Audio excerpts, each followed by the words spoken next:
नमस्ते, मैं सुलता महाराणा। आप सबका स्वागत है मेरे YouTube channel SM education the educational platform. आज हम MST 5 के प्रश्न है काव्य के स्वरूप, संरचना तथा कवि कर्म के विषय में हिंदी विद्वानों के विचारों पर प्रकाश डालिए।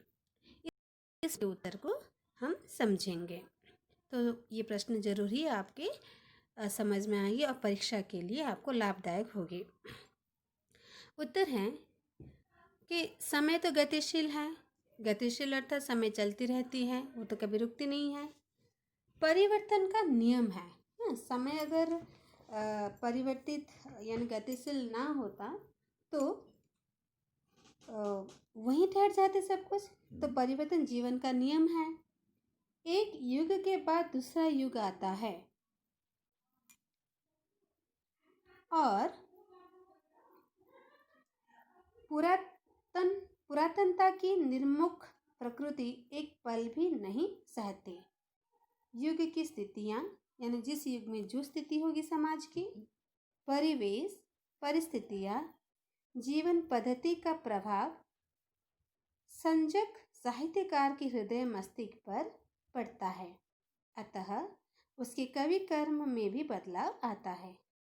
कविता के प्रति दृष्टिकोण परिवर्तित होता है और साहित्य की रचनाओं में आए परिवर्तन को देखकर आचार्य आलोक भी अपनी धारणाएं, साहित्य के मानदंड, कविता के प्रतिमान बदलते हैं। अर्थात जिस तरह से युग बदलते हैं, समय गतिशील है। समय गतिशील होने के कारण समय के अनुसार सब कुछ बदलता है। समय के अनुसार सब कुछ बदलता है और उसी के अनुसार युग की स्थिति, परिवेश, परिस्थितियां ये सब बदलती हैं और कवि के कर्म भी बदलते हैं। कविताओं में के प्रति नया दृष्टिकोण भी आ जाता है। साहित्य की रचनाओं में आए परिवर्तन को देखकर आचार्य आलोचक भी अपनी धारणाएं, साहित्य के मानदंड, कविता के प्रतिमान बदलते हैं। जैसे जैसे जीवन जटिल होता रहा है, काव्य में भी जटिलता बढ़ती गई है और इस जटिलता के कारण काव्य अनुभूति जटिल होती गई है और इस जटिलता का असर कवि कर्म तथा कविता के प्रतिमानों पर भी पड़ा है। कर्म रस को काव्य की आत्मा कहा जाता है। कर्म रस को ही काव्य की आत्मा कहा जाता है। स्वच्छंदतावादी कविता को आत्मा अभिव्यक्ति मानते थे, परंतु भाषा, रस, ध्वनि, भाव का महत्व बहुत कम हो गया है। कविता को आत्म अभिव्यक्ति न मानकर निवेदित शब्द व्यापार माना जा रहा है। काव्य भाव का स्वच्छंद प्रभाव नहीं, प्रभाव से मुक्ति या पलायन है। वह व्यक्तित्व की आत्म अभिव्यक्ति नहीं, व्यक्तित्व से मुक्ति है। अब कविता को शाब्दिक निर्मित कहा जाता है। हिंदी काव्य शास्त्र का आरंभ द्विवेदी युग से ही होता है। आदिकाल और भक्ति काल में काव्य के स्वरूप, संरचना आदि पर विविध विचार नहीं हुआ। तुलसीदास के कतिपय कथनों जैसे सहज कविता करित विमल सोई, भरपाई सुजान या कीर्ति वनित भूति, फल सोई सुरसरी सम सब कर हित होई में केवल काव्य लक्षण और काव्य प्रयोजन के संकेत है। रीतिकालीन कवियों ने स्वयं को आचार्य भले ही कहा हो, रीति ग्रंथ या लक्षण ग्रंथ भले ही लिखे हो, पर उन्हें स्वतंत्र चिंतन नहीं किया है। उनकी रचनाएं संस्कृत काव्यशास्त्र की नकल मात्र है। मम्मट, विश्वनाथ आदि की उक्तियों का रूपांतरण है। अर्थात कविताओं में काव्यशास्त्र है और संस्कृत के कुछ काव्यशास्त्र है, उनका नकल किया गया है। आचार्य महावीर प्रसाद द्विवेदी के लेखों तथा रसज्ञ रंजन रसज्ञ रंजन नामक पुस्तक में कविता के संबंध में कुछ विचार व्यक्त किए हैं। तो क्या लिखे द्विवेदी जी, देखते हैं। उन्होंने कविता को समाज तथा सामाजिकता से जोड़ा। उनका विचार है कि कविता को भाषा बोलचाल की भाषा होनी चाहिए। कविता की भाषा बोलचाल की भाषा होनी चाहिए। गद्य और पद्य की भाषा एक होनी चाहिए। कविता को सादा, प्रत्यमूलक और रागयुक्त होना चाहिए। कवि को यथार्थ का सबसे अधिक ध्यान रखना चाहिए। कल्पना का प्रयोग भी होना चाहिए। आचार्य रामचंद्र शुक्ल पहले हिंदी के विद्वान है जिन्होंने कविता के संबंध में मौलिक, गंभीर एवं सुचिंतित विचार व्यक्त किए हैं। वो एक और संस्कृत काव्यशास्त्र के ज्ञाता थे तथा दूसरी और पश्चिम के विद्वानों मैथ्यू अर्नल्ड क्रोचे के विचारों से भी परिचित थे। कविता के संबंध में उनके विचार है, जिस प्रकार आत्म की मुक्तावस्था ज्ञान दशा कहलाती है, उसी प्रकार हृदय की मुक्तावस्था रस दशा कहलाती है। यानी ज्ञान की आत्मा की मुक्तावस्था ज्ञान दशा, यानी जो आत्मा की मुक्तावस्था, जो आत्मा को मुक्त कर लेता है, जिसे आत्मा का ज्ञान हो जाता है हम क्या है, उसे हम आत्मा की मुक्तावस्था ज्ञान कहलाता है। उसी तरह से हृदय की मुक्तावस्था को रस दशा कहलाते हैं। हृदय की इसी मुक्तावस्था के लिए मनुष्य की विधान करती आई है, उसे कविता कहते हैं। इस साधना और ज्ञान योग का समक्ष मानते हैं। आचार्य शुक्ल ने रसवादी प्रतिमान का कविता क्या है में सक्रिय रहे, पर रस दशा बड़ी चीज बन गई। अपने हृदय को लोक हृदय से मिला देना ही रस दशा है। अपने हृदय को लोक हृदय से मिला देना ही रस दशा है, अर्थात रस दशा व्यापक अर्थ में हृदय की मुक्तावस्था ही है। आचार्य शुक्ल ने काव्य लक्षणों की परंपरागत शब्दावली का अनुसरण करते हुए कविता को शब्द विधान माना है। कविता में तो बहुत सारे शब्द होते हैं ना। हिंदी के छायावादी कवियों ने काव्य लक्षणों पर नए ढंग से विचार किया है। सूर्यकांत त्रिपाठी निराला ने स्वच्छंदवादियों के ढंग पर काव्य की परिभाषा दी कि कविता विमल हृदय का उच्छ्वास है। तुम विमल हृदय उच्छ्वास और मैं कांत कामिनी कविता काव्य अभिव्यक्ति है। यह धारणा प्रसाद पंत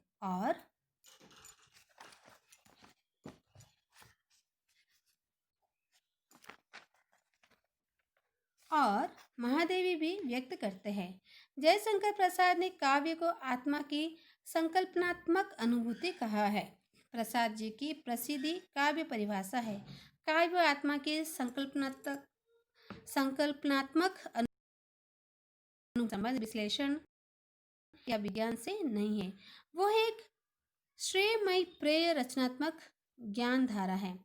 इस परिभाषा में सौंदर्य एवं सत्य के सामंजस्य के प्रति प्रतीव अनुभूति पर विशेष बल दिया गया है।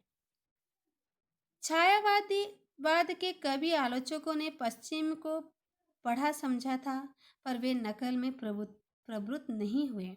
यह संयोग है कि मुक्ति की आकांक्षा और स्वानुभूति का विस्तार स्वच्छंदवादी काव्य का भी केंद्रीय सरोकार रहा। छायावाद के आत्म अभिव्यक्ति सिद्धांत में व्यक्तिगत अनुभूति पर अधिक बल देने के कारण इनकी दृष्टि कवि केंद्रित रही, काव्य केंद्रित नहीं। प्रगतिवादी काव्य चिंतन में कविता की व्याख्या उसके विकास समान सामाजिक वस्तु मानकर की गई है। ऐसी वस्तु जिसका सृजन व्यक्तिगत प्रयास का परिमाण होते हुए भी मूलतः सामाजिक एवं सांस्कृतिक भूमि पर केंद्रित होता है। गजानन माधव मुक्तिबोध ने कहा, काव्य एक सांस्कृतिक प्रक्रिया है। आज का कवि भावों के अनायास स्वच्छंद अप्रतिहित प्रभाव में नहीं बहता। उसके विपरीत वह हिंदी अनुभूति मानसिक प्रतिक्रियाओं को ही व्यक्त करता है। वह व्याकुल या आवेश का अनुभव तो करता है, पर वह अपने आवेश या व्याकुलता को बांध कर, नियंत्रित कर, ऊपर उठाकर उसे ज्ञानात्मक संवेदन के रूप में या संवेदनात्मक ज्ञान के रूप में प्रस्तुत कर देता है। डॉक्टर रामविलास शर्मा कहते हैं कि काव्य एक महान सामाजिक क्रिया है जो सामाजिक विकास के समांतर विकसित होती है। कविता सामाजिक यथार्थ का चित्रण करती है। हिंदी के अधिकांश आरंभिक प्रगतिवादी कार्डवेल की इस मान्यता को मानते रहते हैं कि साहित्य वह मोती है जो समाज रूपी सीपी में पलता है। कविता में जिस अनुभूति का चित्रण होता है यह व्यक्तिगत न होकर सामाजिक होती है। इस सामाजिक अनुभूति में जटिलता, संश्लिष्टता और तनाव रहता है। अंततः कविता सामूहिक भावबोध की अभिव्यक्ति है। आपको बस कागज कलम लेना है और किस कवि ने, किस काव्य शास्त्र ने कविता को लेकर क्या परिभाषा दिया है उसे आपको लिखना है। जब आप लिखोगे और सुनोगे तो जरूर आपको याद रह जाएगा। प्रयोगवादी तथा नई कविता के काव्यों आलोचकों ने काव्य को नए ढंग से परिभाषित किया है। उनका कहना है कि युग परिवेश की नवीनता काव्य चिंतन के पूरे परिप्रेक्ष्य को बदल देती है। परिवेश के साथ भावना तथा चेतना में परिवर्तन हुआ है। उनसे पुराने संस्कारगत रागात्मक संबंधों को बदल दिया है। अज्ञेय ने कहा काव्य सबसे पहले शब्द है और सबसे अंत में भी यह बात बच जाती है कि काव्य शब्द है। शब्द का ज्ञान, शब्द की अर्थवत्ता की सही पकड़ के कृतिकार को कृतिमान बनाती है। ध्वनि, लय, छंद आदि के सभी प्रश्न इसी में से निकलते हैं और इसी में विलय हो जाते हैं। जगदीश गुप्त का मत है जो कथन सृजनात्मक तथा संवेदनीयता से रहित हो उसे किसी भी स्तर पर कविता नहीं कहा जा सकता है। कविता में तो संवेदन होना चाहिए, क्रिएटिविटी होनी चाहिए, इमोशन होना चाहिए। अगर इमोशन नहीं है तो वो कविता नहीं कहलाती है। उनकी परिभाषा इस प्रकार है, कविता सहज आंतरिक अनुशासन से युक्त अनुभूतिजन्य संघन लयात्मक शब्द है जिसमें सह अनुभूति उत्पन्न करने की यथेष्ट क्षमता निहित रहती है। मैं कविता के विषय में कवि के निर्णय को ही अंतिम निर्णय न मानकर श्रोता या पाठक द्वारा उनकी मान्यता को अनिवार्य समझता हूँ। इस परिभाषा की सबसे बड़ी सीमा है कि ये छायावादी अनुभूति और नई कविता की नई अनुभूति में फर्क करके नहीं चलते। सह अनुभूति तथा संघन लयात्मक शब्द में विचार भंगिमा का नयापन है, क्योंकि सह अनुभूति रसानुभूति का पर्याप्त न होकर नवीन काव्य अनुभूति का पर्याय है। श्री लक्ष्मीकांत वर्मा नई कविता के प्रसिद्ध सिद्धांतकार और कवि हैं। उनके विचार से कविता आत्मपरक अनुभूति को रागात्मक अभिव्यंजन है और नई कविता लघु मानव के लघु परिवेश की सच्ची अभिव्यक्ति। गिरिजा कुमार माथुर ने कहा है कि नई कविता का तो लक्षण यही है कि वो अत्यंत जटिल अनुभवों को अत्यंत सहज और सर्वग्राह रूप में व्यक्त करती है और जटिलताओं को पचाकर उसमें सर्वजनीन सत्य का असल तत्व निकालती है। इस प्रकार कविता जटिल संवेदनाओं की अभिव्यक्ति है। तो आपने देखा शांत वर्मा जो नई कविता के प्रसिद्ध सिद्धांतकार और कवि हैं, उनके विचार में कविता आत्मपरक अनुभूति की रागात्मक अभिव्यंजना है और नई कविता लघु मानव के लघु परिवेश की सच्ची अभिव्यक्ति है। और गिरिजा कुमार माथुर ने कहा कि नई कविता का तो लक्षण यही है कि वह अत्यंत जटिल अनुभवों को अत्यंत सहज और सर्वग्राह्य रूप में व्यक्त करती है। यानी जो अनुभव जटिल है उसे सहज में परिणत करती है और सब सर्वग्राह्य या सब सुन सके इस तरह से वो व्यक्त करते हैं। जटिलताओं को पचाकर उसमें सर्वजनीन सत्य का असल तत्व निकालती है। इस प्रकार कविता संवेदनाओं की अभिव्यक्ति है। उसके बाद कुंवर नारायण का मत है, कविता मेरे लिए कोरी भावुकता की हाय न होकर यथार्थ के प्रति एक प्रौढ़ प्रतिक्रिया की मार्मिक अभिव्यक्ति है। इस काव्य परिभाषा में रोमांटिक दृष्टि का विरोध और एंटी रोमांटिक दृष्टि का समर्थन है। कविता भावना नहीं है, वो बुद्धि प्रेरित व्यापार है। वह अब हृदय की मुक्तावस्था न होकर बुद्धि की मुक्तावस्था है। केदारनाथ सिंह ने कहा है, कविता अपने अनावृत रूप में केवल एक विचार है, एक भावना है, एक अनुभूति है, एक दृश्य और इन सब का कलात्मक संगठन है। कविता में सबसे ज़्यादा ध्यान वे बिंब पर देते हैं।